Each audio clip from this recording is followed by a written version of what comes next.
Bonjour à tous. Aujourd'hui j'ai décidé de tourner cette vidéo pour vous parler d'After. Donc After qui est ce livre-ci.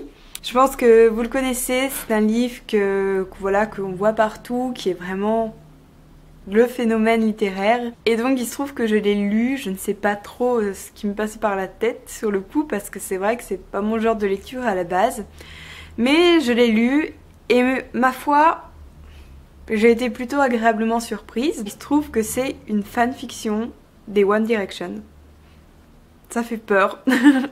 Ça peut faire un peu peur. Personnellement, je ne connais absolument pas les One Direction. C'est un groupe qui m'est totalement inconnu. Enfin, je connais deux noms. Je sais qu'il y a des fans très virulents, etc.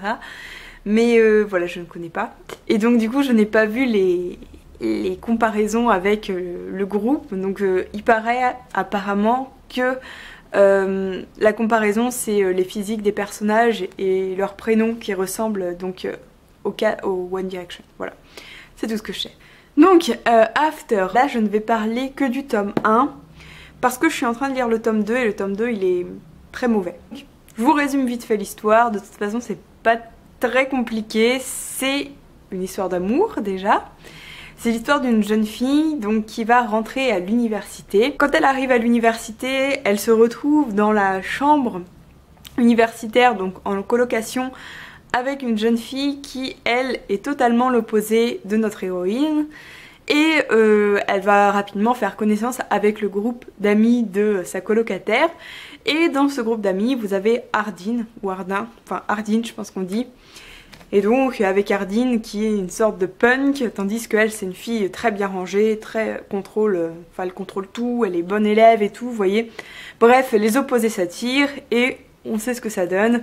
Une histoire d'amour, tout le livre c'est un je t'aime, moi non plus, je t'aime, je te fuis, tu me fuis, je te fuis, je te suis, enfin voilà, vous voyez l'idée. C'est déjà vu, c'est bourré de clichés, ce n'est que ça, que des clichés du genre.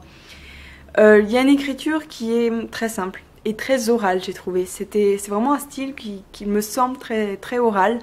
Pour vous donner un exemple, par exemple, elle va dire ah oui, je me sentais vraiment trop bien, ou ce gars est trop beau, il est trop mignon. Enfin, vous voyez, c'est un style très oral, pas des choses qui sont très littéraires, on va dire.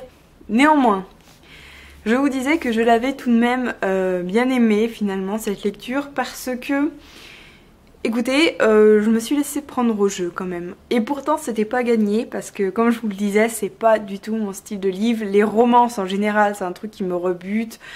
Là, tout le phénomène qu'il y avait autour, le fait que c'était les One Direction, bref, tout ça, je me disais, ça va être la lecture horrible. C'est vraiment un livre qui a une dynamique un rythme qui tient la route, je trouve, qui est assez soutenu, qui tient relativement en haleine avec des chapitres extrêmement courts. Du coup, le livre se lit assez vite, même si c'est plutôt un pavé. C'est vraiment ce qui fait peut-être le côté assez...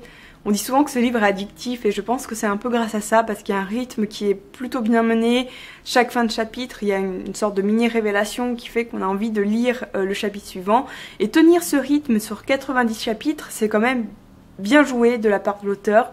Et ça, je trouve que c'est un bon point du livre. Néanmoins, il y a, comme je vous le disais, des scènes très clichés, dont une scène qui, moi, que je ne supporte plus. Vous allez me dire ce que vous en pensez.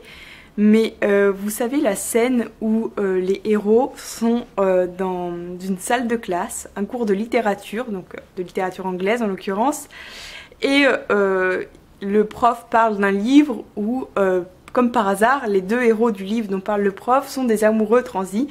Donc par exemple Léo de Hurlevent, Orgueil et Préjugés, enfin vous voyez les genres de couples mythiques. Et nos deux héros, les vrais héros du livre là, se font un débat en classe, chacun soutient un des deux, enfin je sais pas si vous avez compris ce que je voulais dire mais c'est le genre de scène qu'on a déjà vu notamment dans toutes les comédies romantiques, les téléfilms, etc. Donc c'est pas un truc qui se veut le prix littéraire de l'année, le prix Nobel, c'est un livre assez divertissant. Tous les défauts qui ressortent de ce livre, et ben on se dit, après tout, on s'en fout. Parce que, bah voilà, ça n'a pas prétention à être autre chose qu'une fanfiction quelque part. Et bien sûr, la fanfiction peut être extraordinaire, etc. Mais là, pour moi, elle joue son rôle et puis ça fonctionne à peu près. Cependant, je vous dis ça, mais je suis en train de lire le tome 2 et le tome 2 il est absolument épouvantable. Je supporte pas ma lecture, je ne la supporte pas. Parce que autant dans le tome 1 je trouvais que le fait qu'ils se chamaillent entre eux, qu'ils se disent je t'aime moi non plus, je t'aime moi non plus, c'était très présent déjà, mais encore ça allait parce qu'on avait l'impression qu'il y avait une issue. Mais dans le tome 2, c'est ça, fois 1000, et l'issue elle était déjà à la fin du tome 1.